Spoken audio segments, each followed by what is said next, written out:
You're all very welcome to the first of our Irish Studies seminar series for spring 2021. My name is Dr Nessa Cronin. I'm a lecturer in Irish Studies at the Centre for Irish Studies at NUI Galway and also an Associate Director of the Moore Institute for the Humanities and Social Studies at NUI Galway as well. We're delighted to host and co-host this seminar series with the Centre for Irish Studies in association with the Moore Institute. And Moore has been doing this quite extraordinarily successfully since March 2020. So we've gone the full calendar year, coordinating conversations and discussions and debates in all aspects of arts and humanities and social studies research throughout the island of Ireland and beyond as well. This year in Irish Studies, we have a series of wonderful lectures and seminars organised for you. I'm delighted that we have the first one with us today. Just a few notes for your diary as well before we get going. This evening at 6 o'clock, there is another seminar as well at the Moore Institute with the Centre for Applied Linguistics and Multilingualism that's being coordinated by Dr. John Walsh. And then also Professor Neil O'Doherty will have a virtual book launch of his book as well later in March as well, and all of those are available up on the Moore Institute website. But back to Irish Studies. Today it's my great pleasure to welcome Anna Falkenau, who is a PhD scholar in Irish Studies in Galway presently. She's the Freyer-Hardiman Scholar at NUI Galway, and she's currently conducting research on local and global flows in the development of Irish traditional music in Galway City between 1961 and 1981. She previously received her Master of Arts in Music from Wesleyan University in Connecticut and also graduated from UCC in Cork with her BMOS prior to that. She's also a contributor and has written a lot on Irish music as well, and most recently her chapter on It Was in the Air, Irish Traditional Music in Galway 1960 to 1979 was published in the book on Hardiman and After, Galway Culture and Society, edited by John Cunningham and Kieran McDonough. So today we're delighted to have Anna with us, and her paper today is emanating from that doctoral research, and it's entitled Hotspots for Revival Sessions, Micro and Macro Flows in the Emergence and Development of Galway City into an urban centre of Irish traditional music making. And we're also delighted then as well to have Professor tOllamh Lillis Ó Laoire with us from the Irish department at NUI Galway, who will be the guest respondent to the session today. So Anna, I'll swing it over to you. Lovely, thank you, Nessa. Thanks so much. Delighted to be here for this first of the Irish Studies Seminar in 2021. And as Nessa was just saying, my talk today is entitled Hotspots for Revival Sessions, Macro and Micro Flows in the Emergence and Development of Galway City as an Urban Centre of Irish Traditional Music Making. And I'm just going to share my PowerPoint with you. So here we go. So for those of you who are not familiar with my research, I explore the confluence of local, national and international factors and occurrences in the changing soundscape of Irish traditional music in the microcosm of Galway City between 1961 and 1981. In particular, I focus on the emergence of a vibrant Irish traditional music scene that centered around music sessions in public houses and its significance for Galway's development into a cultural city. In my PhD research, I pursue two aims. A, to write a historical ethnography of Irish traditional music in Galway City, 1961 to 1981, and B, to identify and critically assess local and global flows that informed this development. For my talk today, I will concentrate on the second of these two aims and attempt to outline and explore those flows which were essential in the morphing of Galway City into a hotspot of revival sessions, and that is quoting Adam Call from 2007.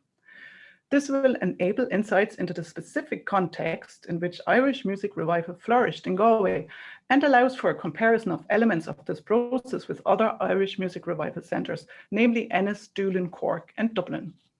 Furthermore, I will explore the confluence of flows in the genesis of two Galway-based musical outfits, Ceoldraig Connacht and Dedanna, which was crucially facilitated by revival sessions. Their musical activities, subsequently radiating out from Galway, contributed to the embodiment of revival processes on a macro level. My exploration is non-exhaustive and loosely diachronical within my time frame 1961 to 1981. First of all, some general words regarding perspectives, macro and micro viewpoints, or as I referred to them previously, through local and global lenses in resonance with O'Halloran from 2016. Rethinking my theoretical framework throughout the last few weeks, I arrived at the revised terminology of macro and microflows, which I see as more apt in the context of my research. Anthropologists, De Walt and Pelto, 2019, point to the quote, interactional nature of local and external processes and advocate a consideration and integration of micro-level and macro-level approaches. With my research situated in the microcosm of Galway City, I use the term macroflows or external processes referring to developments at a larger scale in a national and international context, and the term microflows for processes directly relating to a local level. The term flow is useful because it highlights the dynamic relationship of occurrences. By using the macro and micro prefix instead of the terms global and local, I avoid setting up a simplistic binary, allowing for more nuanced perspectives, rather than slotting all external processes into a global category. So what were micro and macro flows at work in the emergence of a traditional music scene in Galway? It is beyond this presentation to go into too much detail in this regard, but to set the background for my discussion, in broad strokes, these are: the foundation of Comhaltas Ceoltarí Éireann in 1951 through the subsequent expansion of a grassroots level branch system, as well as the creation of new performance platforms and socialization networks at competitive festivals. Increased recording and broadcasting of Irish traditional music, for instance, Gaillmh's releases throughout the late 1950s, and radio programs such as Kieran McMahon's Ceolta Tíre and the Chop of Journey work.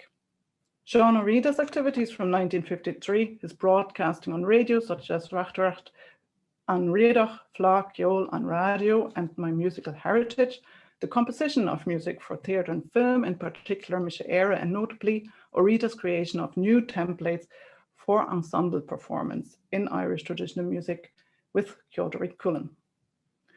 The economic policies outlined in the publication of the White Paper Programme for Economic Expansion, 1958, also referred to as the Lemass-Whittaker Economic Plan, quotation, dislodged the country from its insular moorings, boosted native industry, and opened the floodgates to foreign investment.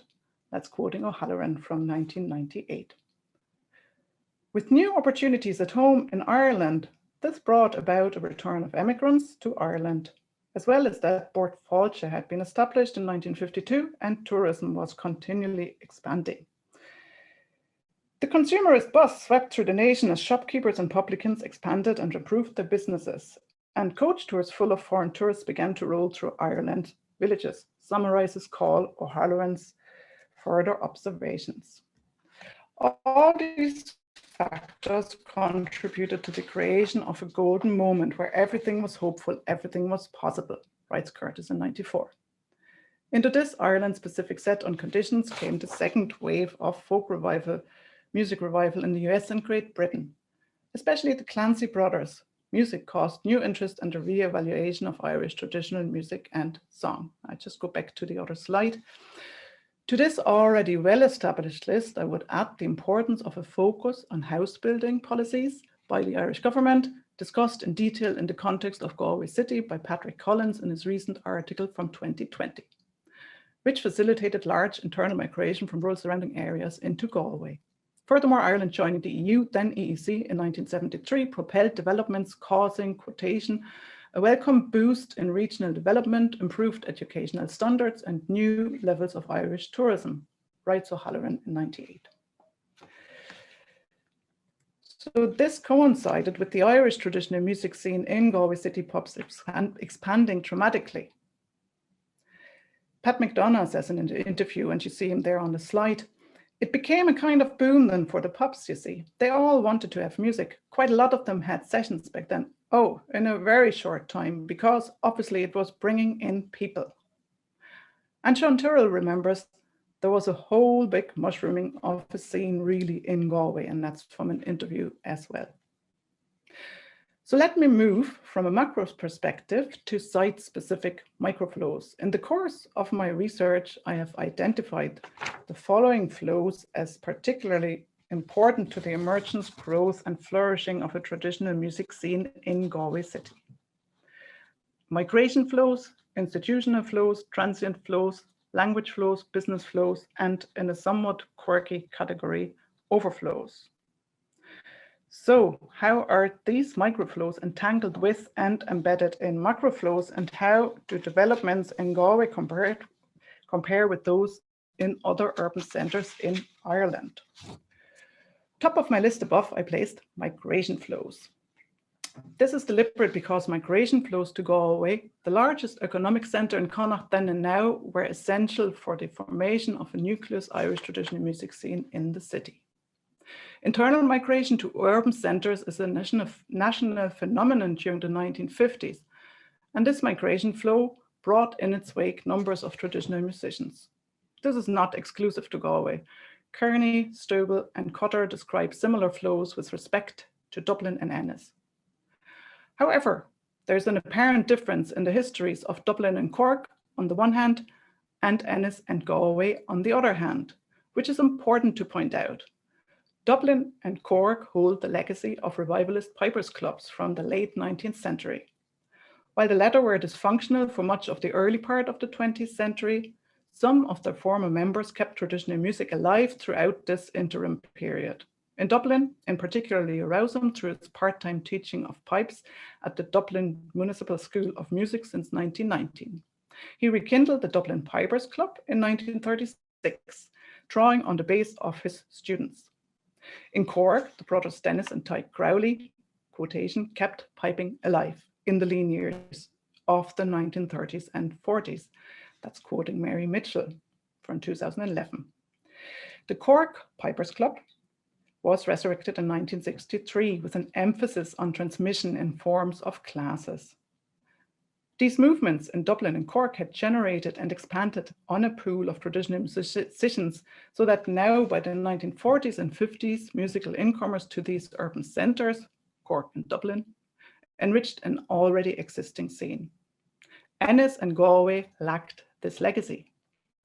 Geraldine Cotter describes how she was surprised to find out the scarcity of musicians living in Ennis pre-1960s in her research. I had the same experience researching music in Galway. So in the next slide, you can see that very few traditional musicians were resident in Galway, but many migrated into the city, the bulk from East Galway. Hammy Hamilton writes, quotation, "One of the most interesting aspects of the revival when it began in the 1950s and 1960s was its urban base. The more so because it seems that many had abandoned traditional music as a badge of backward ruralism." That's from 1995. In Galway, as in Ennis, this urban base is largely made up of recent rural migrants to the city. Collectively, these newcomers constituted a key foundation for music revival processes taking hold in Galway. The second kind of flow that has crystallized in the course of my research I have coined institutional flows. Two institutions played an important role in Galway's emergence and subsequent development into one of the hotspots for revival sessions, to quote Cowell again and refer to the title of this talk. These are Comhaltas and NUI, then UCG. In the early years and throughout the 1960s, and to a somewhat lesser extent in the 1970s, the Galway Comhaltas branch, founded in 1956, played an essential part and links Galway to the macro flows of Comhaltas grassroots revival efforts. Regarding the university, paradoxically, while UCG had until very recently no music department, its biochemistry department was a major stimulant for Irish traditional music in Galway in the 1960s and 1970s. But crucial was also the university's student socialization network. Schools played a role, sometimes through early musical training, which facilitated a move into learning traditional music, as Jackie Small described in an interview, through bands providing performance experience, You can see one there with Eamon and Pádraig Rapid in it, the harmonica band. And also through attracting a migration flow for the attending of secondary schools, as was the case of the O'Hines family moving to Galway in around 1953. Pádraig O'Hine, a school inspector, was a founding member of the Galway Codas branch, and his son Micheál became an important organiser of traditional musicians in Galway in the late 1950s, in the form of the Loch Lurgan Céilí Band, while studying at UCG from 1956 to 1959. And indeed, he was an important organiser within Codas itself in subsequent years. The mid to late 1950s in Galway saw an emergence of semi-private, irregular, non-commercial music making in a limited number of public houses in Galway. This is not exclusive to Galway City, but also happened in a small amount of country pubs in the surrounding areas. For example, in Spittle, in Teen at Wicklands, Tom Moylan's pub in Loch Ray, Lally's in Atymon, and in Mary Ward's near Kiltulla. As has been demonstrated by Rich Hall in the case of the earliest sessions in London from 1948, by Cowell in Doolin from the 1950s, and by Cotter and Ennis from 1945, publicans with an interest in Irish traditional music were of crucial importance in this development. In Galway, Larry Cullen of Cullen's now on Pucon, on Foster Street, and Mary and Martin Ford of the Eagle Bar, located at the corner of Henry Street and William Street West, facilitated Irish traditional music sessions that went hand in hand with the establishment of the Galway City Codas branch mentioned and the foundation of the Loch Lurgan Céilí Band, as seen in this slide. By the mid-1960s, Irish traditional music sessions at the Eagle Bar became a weekly event, growing out of the earlier Codas meetings and occasional sessions. Participants of the Eagle Bar sessions now included novice learners, enthusiastic listeners, and tradition bearers. Musicians received no payment. With international folk revival movements gaining momentum in England and the US, and with an increase in Irish traditional music on Irish stage, radio, and newspaper among the macro flows mentioned earlier, these sessions now attracted newcomers from a variety of musical and social backgrounds, but mostly from the student body of UCG. They came to experience Irish traditional music firsthand in a social space, to listen, observe, learn, and perhaps join in. Codas affiliated sessions at the Eagle Bar continued until the early 1970s, when the Fords sold the pub and moved to Clare, Galway. The branch's sessions subsequently took place in Cullen's, and by the summer of 1973 had moved to O'Flaherty's Lower Salt Hill. Notably, while Codas branches in Ennis and Dublin remained strong since their inception, Galway City's Codas branch fizzled out in the mid to late 1970s, with the branch failing to attract new and younger musicians, and herewith a renewed organiser base to carry on the running of it. So, to summarise this section, Codas affiliated sessions played an important part in the context of Galway City, but its significance for the developing Irish traditional music scene receded throughout the 1970s. These sessions facilitated learning and transmission and promoted Irish traditional music to interested people, propelling and embodying music revival at a local level. A socio-musical gathering, they enabled shared experience and were a creative space for musicians to strike up closer musical ties. An example of the last point is Ceoldraí Connacht, a group that was influential in Galway in a number of ways. Accordion player Sean Gavin credits Ceoldraí Connacht such. They were the first band of influence in Galway. I recall them playing for open-air concerts in Eyre Square, just playing for tourists really. They gave a lot in terms of their musical ambassadorship to the people of Galway and tourists alike. They were great, he says in an interview.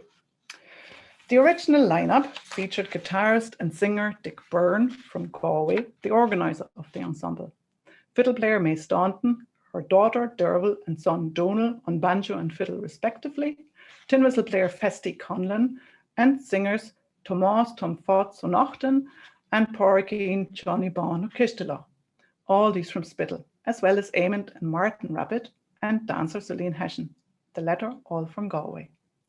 With this lineup, Ceoldraí Connacht embodies early transient flows between Spittle and Connemara and Galway. The sessions in tOllamh in Spittal in the late 1950s had been a catalyst for Dick Byrne's deepening involvement in Irish traditional music. With the establishment of Ceoltóirí Connacht, he combined new musical connections forged at the Eagle Bar sessions in Galway, Martin and Damon Rabbit, with his pre-existing musical connections established some years earlier at the Spittal sessions, namely Festi Conlon and May Staunton. When Festi Conlon, Derval May and Donal Staunton eventually left the band for a number of reasons, the Eagle Bar's new socio-musical links in combination with their musical skills that had been nurtured and developed came into play. Connemara-born but Galway-based accordionist Pat McDonough, as well as Pádraig O'Cara and Eden Elon, both associated with UCG's biochemistry department, replaced them. Dick Byrne recalls how the original Ceoltóirí Connacht competed against Ceoltóirí Line, which Eamon de Butler had formed after Ceoltóirí Cullen ceased. Ceoltóirí Connacht took first place, pointing to the high musical standard of the Galway group. Its later lineup became the band for Shoda, with the addition of Ted Murphy, a singer and guitarist originally from Cork, and Galway harpist Lily O'Dea. Dick Byrne remembers. Shoda was a summer show that I dreamt up after discovering that there was absolutely not one single entertainment for tourists or visitors during the summer in Galway, long before Druid or the Arts Festival existed. The only exception was the Pascal Spellman variety show in the Great Southern Hotel, and that was mainly aimed at the hotel audience. Galway's first staged summer entertainment of Irish traditional music, dance and theatre ran at the Taibhdeoir between 1971 and 1978. It was the public face of Irish music and culture for many tourists travelling to Galway in a growing tourist market throughout the 1970s. The show was also performed at a number of festivals throughout Ireland and in Germany. Migration, transient, institutional and business flows all played a crucial role in the formation of Galway band the Danann. With the novel combination of fiddle, bouzouki and bodhrán, as well as Charlie Pickett's banjo, the Danann combined a folk revival soundscape with expertise in and the depth of Irish traditional music performance. The result was a sound which, quotation, followers of folk music should find a refreshing addition to the traditional music culture that still thrives in Ireland, wrote Shecky Small at the time in the sleeve notes for the Danann's self-titled first EP from 1974. The genesis of the Danann is a complex coming together of macro and micro flows. Let me extemporize on this a little. Alec Finn, bouzouki player with the Danann, second generation Irish, originally from Yorkshire, moved to Dublin after finishing art college in Rotherham. He came to Spittal from Dublin in 1968 for extra musical reasons, due to his interest in hawking and friendship ties with Johnny Morris from Spittal, Lord Killannan's son. The same year, Alec Finn worked with Johnny Morris on a major movie production of a period drama, Alfred the Great, filmed in County Galway, taking care of the falconry on the set. Alec Finn describes his playing of the bouzouki essential to the Danann sound as a near coincidence. Well, the whole thing was really an accident. A friend of mine was going on holidays to Greece and I said, if you see a bouzouki, bring me one back. And he brought me one back. And that's how I got it. And it happened to be a trichord bouzouki instead of four.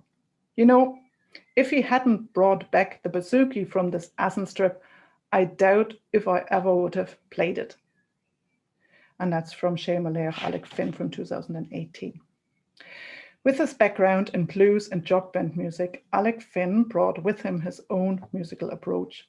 The Danann's fiddle player Frankie Gaffin explains, quotation, Alec's bouzouki playing had a lot to do with that special sound.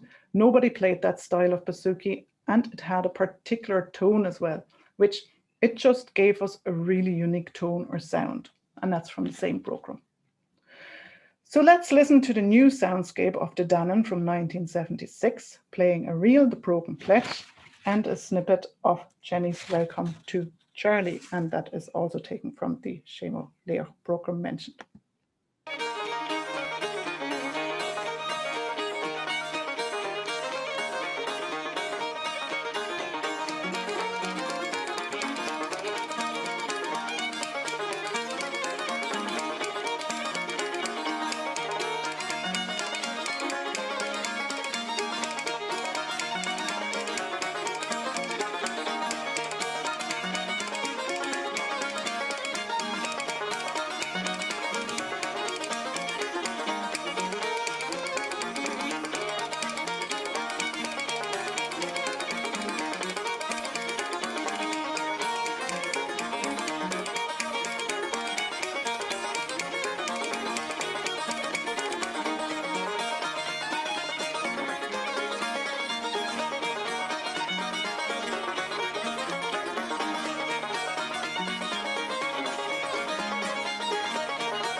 In 1968 also, Teenet Viglins, the site of early pub sessions in Spittal, was bought by John Kelly of the Capital Show Band, who converted it into An Crushkin Lawn.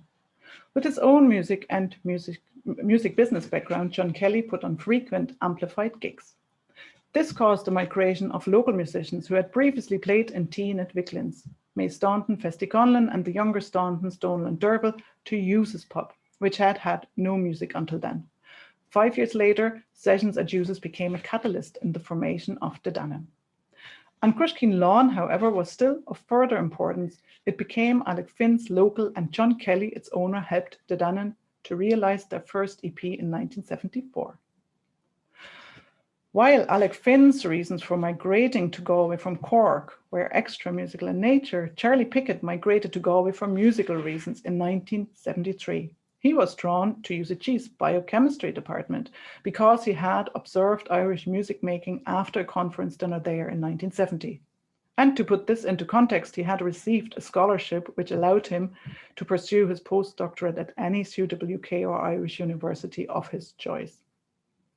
Frankie Gavan migrated with his parents from Corrandulla to Galway City in the late 1960s, his father selling the family pub. While not exclusively, quotas played an important role in the musical training of Frankie Gavan, whose mother and father were both fiddle players. His mother, originally from East Galway, invested much time and effort in music lessons and competitions for all her children. Furthermore, quotas through the festival socialisation scene around competitive flas indirectly facilitated Johnny Ringo McDonagh's entry into traditional music. He went to the Fleadh in Mount Bellew in 1967 and recalls. And I was watching, there was a session going on, and I was watching, and there was an old guy playing a bodhrán, and I was watching him, and I said, Jesus, I can do that, sure, right? And lo and behold, about an hour later, Charlie Burns came into the pub selling bodhráns, and Jesus, I just wanted one of them, he says in a podcast made by Owen O'Neill. Johnny McDonagh bought a bodhrán there and then. I bought the bodhrán for 10 shillings and he gave me a lump of a stick, which was, Jesus, great at the time. And anyways, that night I was playing in the session and I just knew I could do it. Something threw me into it, you know. Entirely self-taught, he proceeded to imitate mostly rock and roll music. His first session experience hailed back to the Lisdoonvarna Matchmaking Festival in 1972, where having his bodhrán with him, accordionist Micheline Conlon invited him to stay for the months. After that, some trips to the sessions in O'Connor's and Doolin followed. It was only after these musical experiences outside of Galway that they sought out sessions in the Cellar Bar, by then a busy venue for Irish music sessions. Encouraged by Mickey Finn, he joined in with Stickler Fitz, Mickey Finn's band, with Alec Finn and singer-guitarist Terry Smith at the time. It was also at these sessions at the Cellar Bar that Charlie Pickett met Alec Finn first. He describes finding commonalities with Alec over their shared interests in birds. He met Frankie Gavan for the first time at the aforementioned quota session in O'Flaherty's, as well as Johnny McDonagh at another occasion there. The Student Socialisation Network at UCG was also very important for the further development of the Danann, namely through a key agent, Ollie Jennings, who just then started music promotion on UCG's campus in early 1974. The lineup of his very first concert featured Kyotory Line and Kyotory UCG. Kyotory UCG, named by Ollie Jennings for the occasion, were Frankie Gavan, Alec Finn, Charlie Pickett, and Johnny Ringo McDonagh, i.e. the Danann. This was in fact their first public performance, ahead of the concert in a Dublin folk club later that year under their permanent name.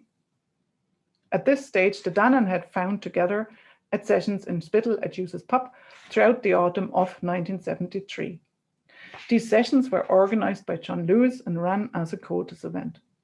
John and Breda Lewis had moved to Furbo with their young family in the early 1970s, with John Lewis taking up work at Western Digital, an American company, then a major employer in Galway.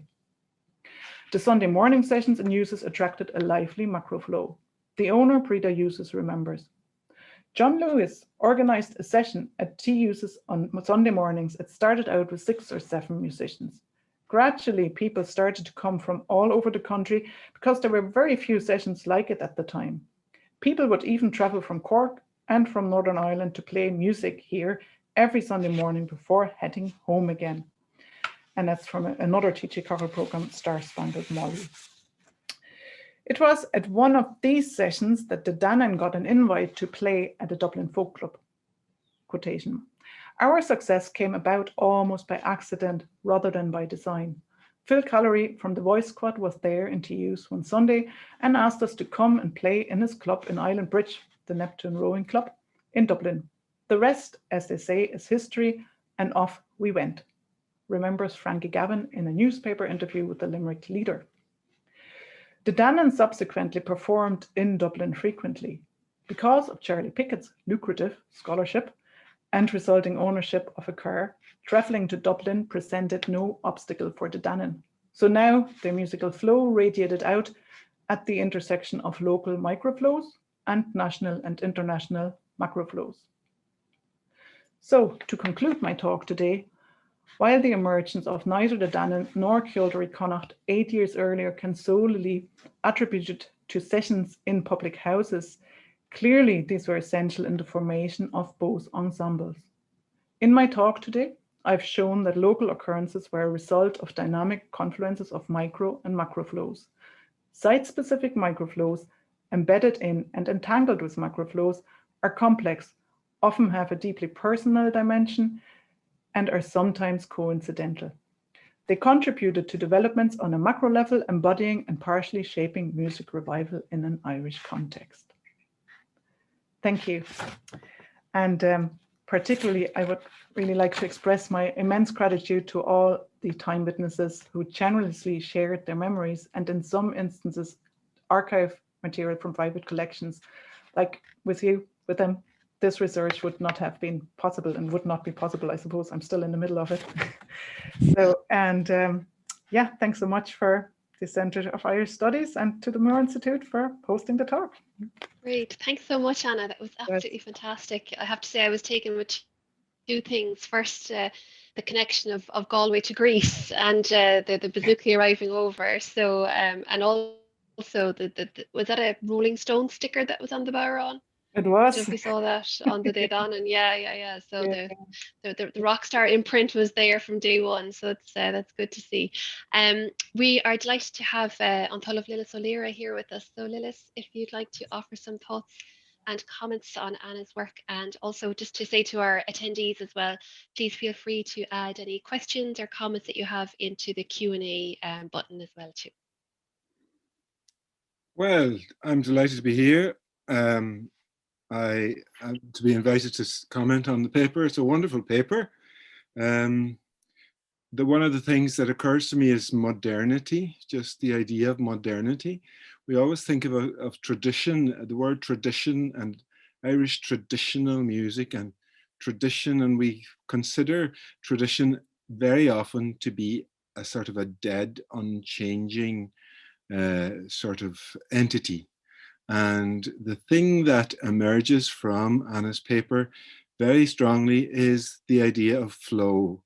She has that word very specifically in her title and in her whole approach to the research. And I think it's really a very useful term because it enables a way of seeing tradition as dynamic, changing, and new, at the cutting edge of things that are happening, forces that are moving people around.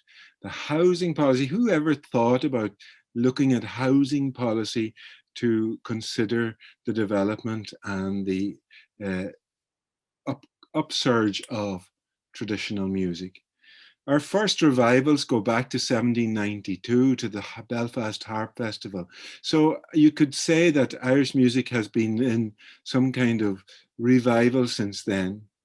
And Anna's study looks at one of the latest phases of change as new things were happening to Ireland, the stagnation of the 1930s, 40s and 50s, when there was huge out-migration, and then this new prosperity of the 60s, when people were coming back, people who hadn't left were moving into the towns, and so on. And all of that she documents beautifully in her paper. The other thing is that the surprising thing is that Galway now is seen as a very strong centre of traditional music, and historically this was not the case. Anna points to the contrast between Dublin and Cork, who had old pipers clubs that were revived in the 1930s, but Galway didn't have anything like that. Ennis didn't have anything like that either. So the real heyday of Galway traditional music only began in the early 60s and continued through the 70s with the great success of the Dannan and other bands. Ceoltarí Chonacht is a very interesting phenomenon as well, pointing to the importance of the satellite town of Spiddal in the cultural development of Galway. It's almost like back and forth between those two places. It's very adjacent to Galway, not too far away, but yet still it's not in the city, and it gives a certain slant to the activities going on there as well. The university, what can we say about the university? It's very interesting that the biochemistry department was the department where music flourished, because there is a story, whether it's apocryphal or not, I don't know, that Galway, UCG was making a decision in the 1960s whether to appoint a professor of music or a professor of biochemistry, and biochemistry won out. So it's interesting that music flourished even though it did not get a professorship then. We're still waiting for a professorship of music in Galway, but hopefully, since we now have a department, we won't have to wait too much longer. So just the idea of the university, and again in Taiviark, where Seoda was performed, and Taiviark was also closely linked to the university. So even though this looks like almost an immediate upspringing, the roots were there, the groundwork, the infrastructure was established long before the period that Anna is studying. And that's a really interesting thing, just that the university has this huge cultural influence on the area. Ollie Jennings, another university phenomenon originally, and that led on to the arts festival and to the parades and everything like that. So you can't really emphasize that enough. And someday perhaps someone will write a cultural history of Galway from the perspective of the university's involvement, and it would be very interesting to see what comes out of that. The EU, of course, all of that. The bars as focal points, as places where people gathered and socialized, and music became an integral part of that. But outdoor music as well on the square and so on. Micheál Ó Hain, I'm so glad he was mentioned. He was, I knew him well, and he was a great musician, sadly gone from us now. So that's really my take on Anna's paper. I really congratulate her on the light way in which she presented a whole lot of very complicated information and detail. Great, thanks very much, Lillis. Anna and Lillis, I'll just ask you to leave your cameras on now just for the general discussion as well. And I just to pick up on a comment there that Lillis made as well, just with regards to the flows and the interconnectivity. The term I was kind of thinking about was like it's a relational geography, that it's about movement and dynamism rather than this, what you were saying, Lillis, the static kind of fixed idea of tradition in a particular way. Have you seen much other work, like, or other scholars working with that kind of framework, Anna? Looking at the making of Irish traditional music culture in that way? Well, I suppose, yeah, so O'Halloran from 2016, I suppose, works in with the local and global flows, which it's really reason that I thought, well, why do I want to just immediately put a global spin on something if some things maybe just actually happen in a national context at that time. So like, I suppose when Cultus started off, it was a national movement. I'm sure there were external influences to some extent as well, but it was predominantly very much a national grassroots movement. So it doesn't seem right to just immediately put a global lens on it as such. I think that came later. So yeah. So, but I suppose with O'Halloran's work is he looks at Clare from the perspective of flows and changes, and again describing a dynamic medium, and not what Lillis just referred to as well. I suppose not as tradition as stagnation, but making the point that there's always been innovation, I suppose, and always been changes from the word go, really. Maybe the changes have accelerated in the last while, or in the last 50 years or so. And then Dr Kearney, who I also cite, also looks at that, and he comes from a geography background as well, so very much that's part of his research as well. Yeah, very interesting. And just one other question, it was actually a comment that I got from an email earlier as well, that from a participant who wasn't able to be here today. They wanted to know, was there any other previous work done on this in Ireland? Like, you're focusing on Galway City as a centre for traditional Irish music making. And as Lillis said, you know, today it has very much that kind of association, both nationally and internationally. But has anybody else done work on this in terms of looking at city spaces as well in Ireland, or looking at the transition and the changes? Because, you know, for many people, this is really interesting work, and it's quite new, I think, in some ways too. Yeah, in that latest revival period. No, I suppose it's just there's bits and pieces, you know, that if you go looking, you find accounts on music in Dublin and changes. But as far as I can see, nobody has pulled it all together yet, which would be really great work to see done for comparative. And then Geraldine Cotter has done research on that period, very much the same time frame as my own work in Ennis. But she really comes at it from a transmission angle, and I suppose transmission was so important in Ennis as well, because Sean Reid, and I suppose there was a big piping club connection there as well, was working in Ennis, and it was hugely important in that whole revival period there, and the setting up of a quotas branch, and immediately, like very early, even in with regards to any kind of actual focus of quotas on transmission and teaching of Irish traditional music. Ennis was way ahead there in teaming up with the VEC from 1963.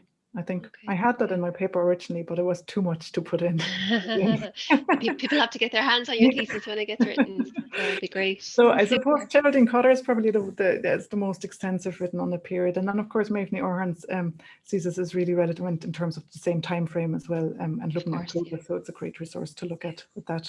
So I mean, really, you're kind of one of the first people really to look at this intensively, I suppose, from the perspective of Galway as well, which is really interesting. Like Galway has nothing written on it really, like yeah, it's very exciting. So Lillis, do you want anything, other comments there on that? I don't think so. I'm just I'm really interested in the perspective and the approach of the research, and I love the way it's all coming together, you know. I didn't mention Comhaltas in my summary, and I suppose I should have, but it seems like Comhaltas, although it's continued to maintain a presence, it wasn't really a dominant force in the Galway scene from after, you know, the mid-70s anyway. No, it ceased to. I think that the real come back again because we had the county fla on campus another couple of years ago. I suppose way later, in the 2000s. Involved in Comhaltas out in Knocknacarra. Yeah, and I suppose the Clare Castlegar branch has been there. I was interested that you mentioned Micheline McLally was teaching at that at Tin Whistle in his early years when he was attending the cellar. So, and I was, I suppose, the Gavins were involved in that as well. So. Well, I knew Tom Fatch as well. I know him well. He was our singer in residence a couple of years ago, and he's mentioned in your paper because he was part of Ceoltarí Connacht. And I mean, that whole, the family, the Standoons, and Micheál O'Hain eventually settled in Spiddal, and there was a whole cultural nest there that also sort of kept contributing to events around the city as well. Very interesting. Micheline Conlon as well in Clare. I actually knew Micheline Conlon a little bit. I met him once or twice, but he was playing concertina when I knew, so I don't know whether he changed or whether whatever it was. Well, so that's from the podcast with Owen O'Neill, I suppose. Yeah. So, that was an interesting detail I thought about Johnny. I only came across it recently about Johnny's getting into Irish traditional music. Well, it sounded like starting rehearsing, practicing to rock and roll music, like totally non-traditional after he picked up the baron for most of it, for good 4 or 5 years before he kind of actually ventured out. So it's great. It's just a lovely story. We just got a comment here as well, Anna, from Eric Busted, who's tuning in from the US this afternoon. So he wants to know, what are the implications of your findings? So, you know, in terms of your investigation of what you're uncovering, I suppose, and all these interconnections of migration and housing and the economy and the urban-rural connections, what are the implications for this in terms of understanding the production of Irish traditional music culture in Ireland? Well, so really, I look at this as a micro study, and how music revival manifests itself in the context of Ireland. So it's one particular aspect. So I suppose, as I pointed to in my paper, so there's, I think Galway and Ennis have a lot of similarities, and then there's Cork and Dublin as well through this legacy of the Pipers Club. So I think that's a really interesting new understanding to just what we think of, as Lillis has referred to earlier as well, just, I suppose, and that was how my own interest really in the research came about, that I was just amazed how much music there was in Galway when I moved here, and I had studied in Cork, and there was just so much more music in Galway, and then all the surrounding areas as well. I mean, you were kind of just spoiled for music. And then sort of in conversation with people realizing that scene wasn't, like, not to the extent that I realize it now, but at least that the public house session scene wasn't there. And then looking at that more. Well, you didn't go into Riada much when in your talk. You mentioned him briefly, but certainly the musical heritage moment was a watershed, wasn't it? It changed people's perspective and perception of traditional music, and it made it cool. And I remember when I arrived in Galway in 1979, 80, traditional music was cool. You could like traditional music and nobody would laugh at you. Yeah, it was like the pop music of the day. I forget now who said it for a brief moment. I forgot who I'm quoting there, but it really was. And I suppose what I didn't go in my talk today now at all is that what it was, the happening thing, I suppose, that quote pointed to, that there wasn't really any arts. It was pre-Trude, it was pre any festivals in Galway. And Ollie Jennings' early promotion work it wasn't an accident that he started off featuring as his first concert that he promoted Culture Line and the Dannon like Culture UCG. And then the next concert he promoted in Leisureland, which was brand new build, was the Chieftains. So, and then he actually and I suppose you have this mix between folk revival and traditional, and it's, I think, impossible to separate them really, as we see in the Dannon soundscape is so much a folk revival soundscape as well, contributed to that sound. But so I suppose the promotional work at that stage, putting on concert, was a lot of traditional music and folk music as well. But the first Galway Arts Festival in 1978 featured the Dannon as the headliner. And then even if you look at works like Bob Quinn's work throughout the 1970s has an awful lot of like traditional music in it. Like if you look at later work then in the 80s, it sort of fizzled out from there. So I think there was just this moment where Irish music was really the cool thing, as you put it there very well. And even the Dannon, you know, with that's why I suppose my time frame, I finished at 81, first of all, because it just would get too big to complete it in some kind of timely fashion, my PhD here. But Star Spangled Molly was released as well, and that just really became. What year was that, Anna? It was 81. 81. So that was a huge album, and impact. And it really became popular. Yeah. And was big airplay. But Ollie Jennings was actually managing the Dannon at the time for those 3-4 years. So yes, I suppose my point being that really that Irish traditional music scene of that day was really very much central to culture in Galway as much as music in Galway, and for further developments than starting off. It was the happening thing at the time. Yeah. We have another comment actually on that decade of the 70s as well from Adrian Scahill. He said, you know, Do you know much more about what types of audiences attended Shoda in the 1970s? So I presume it's to do with the tourist In Shoda, is it? question. In Shoda, yeah. And Oh, also, yeah. what type of style of arrangement and presentation did the group follow? Yeah, so I was hoping to put in an audio clip. I actually have hold of a couple of Shoda shows, one from 73 and one from 75. But just in the interest of time, I didn't. Oh, he has a follow-up question here. A from, comment that was it the Cultus Culturier model, or were they influenced by other cabaret models as well? So it's interesting.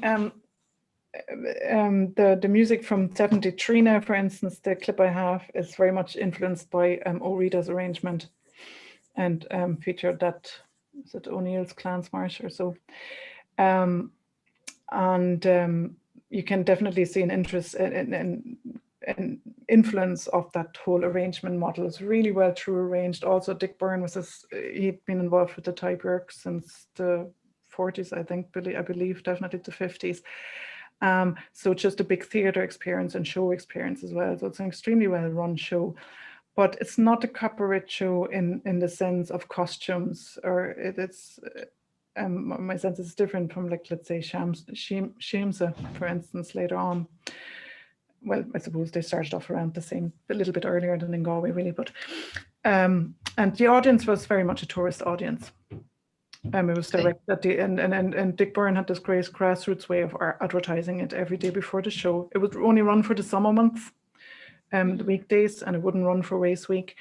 And he would go around with a loudspeaker on top of his car with a recorded kind of Shoda times and days and where to get the tickets, and drive around the town and advertise it every single day. That's the social media of the day, just go around in the car. The advertisement efforts. So yeah. Brilliant. But the musical program of Shoda changed every year. So they didn't, it actually, and then it was so it's interesting, I suppose it took place at the Type York, but the sketches to facilitate and tourist audience, the sketches were mimed. So the program notes were quite extensive in describing the sketches and what was happening. And the context, Dick Byrne wrote them in his other hat as a playwright.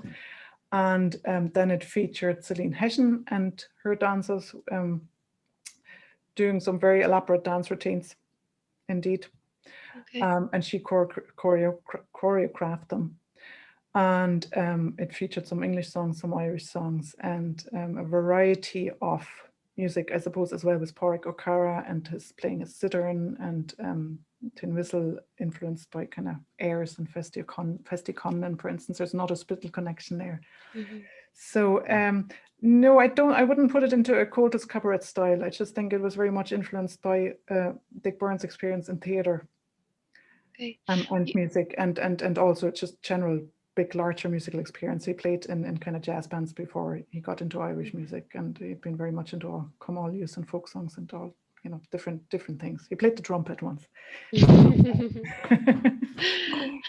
I'm aware that you, in a previous paper you gave at the Centre for Irish Studies, when we were able to actually sit down and have a cup of tea and a chat, but we'll make do with the Zoom room by default.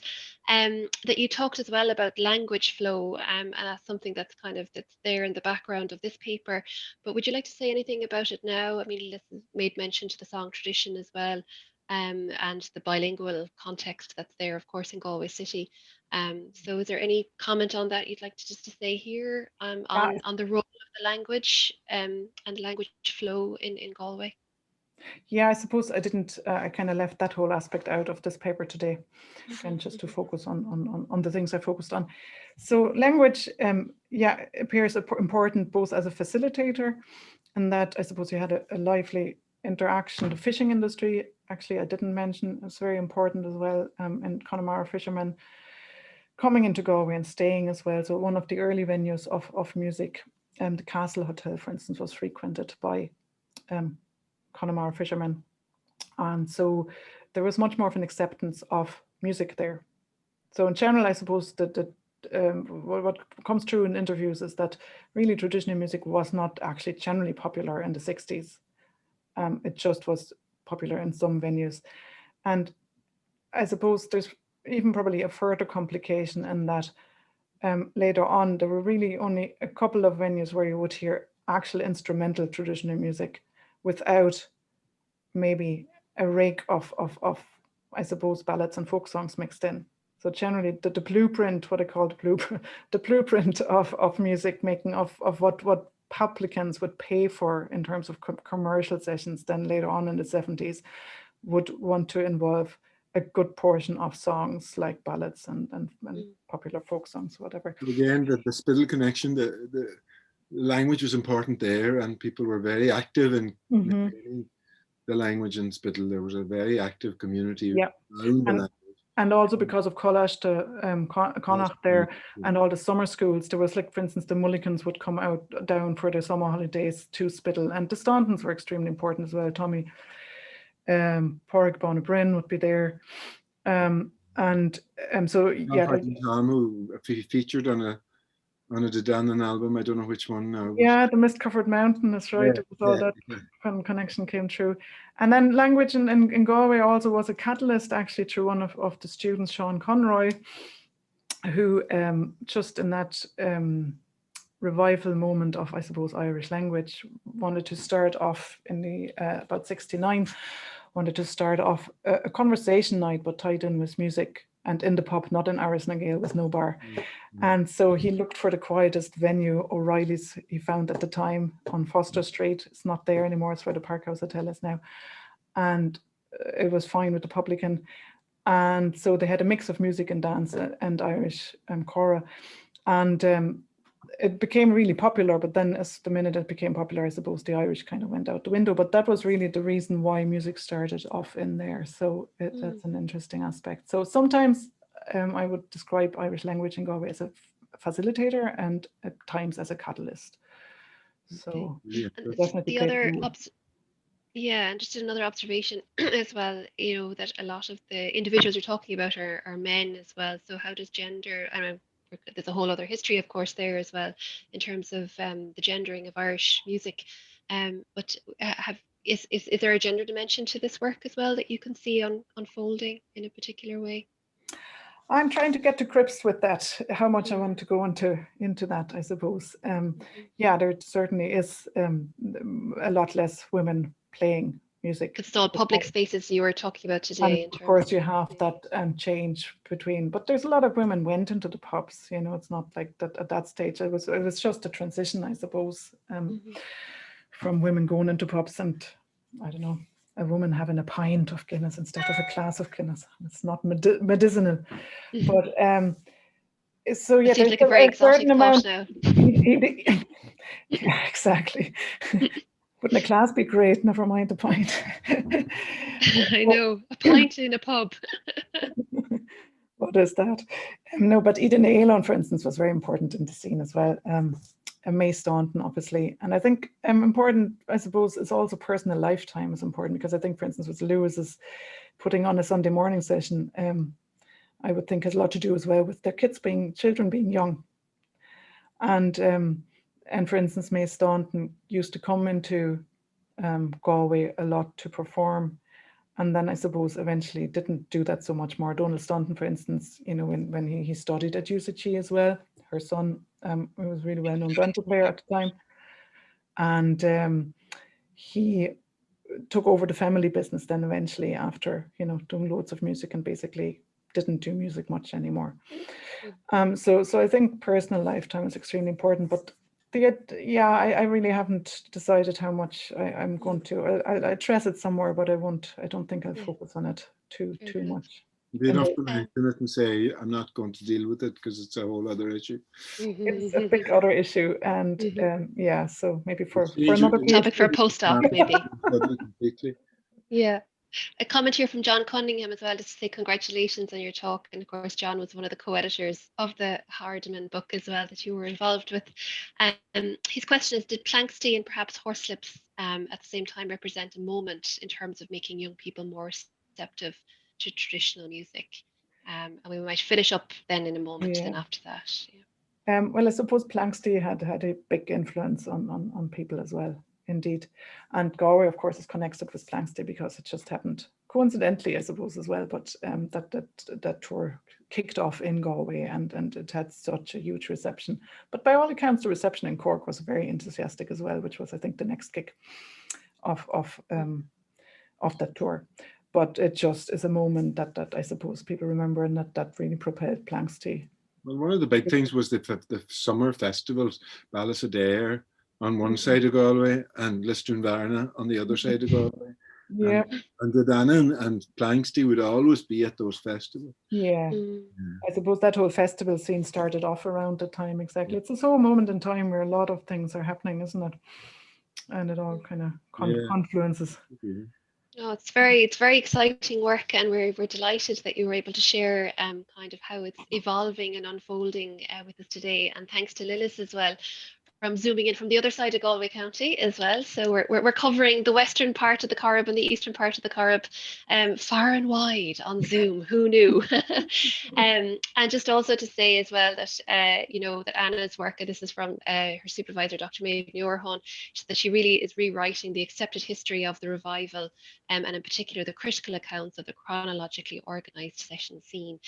So we await with bated breath for the next instalment of your doctoral research, Anna.